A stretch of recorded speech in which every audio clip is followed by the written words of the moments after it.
జగన్నాథపురం నరసింహ స్వామి అలాగే వ్యాఖ్యానం గురువు గారు కలిసి అనకాపల్లి సుబ్రహ్మణ్య స్వామి ఆలయంలో ఈ వీడియోను తీసి ఆ స్వామివారి యొక్క అనుగ్రహాన్ని పొందుతూ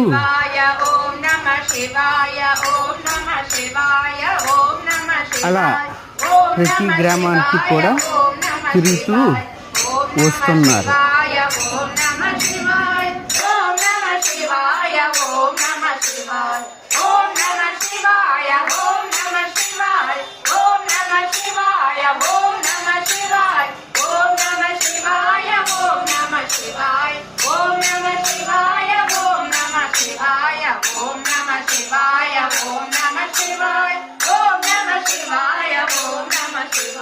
Om Namah Shivaya.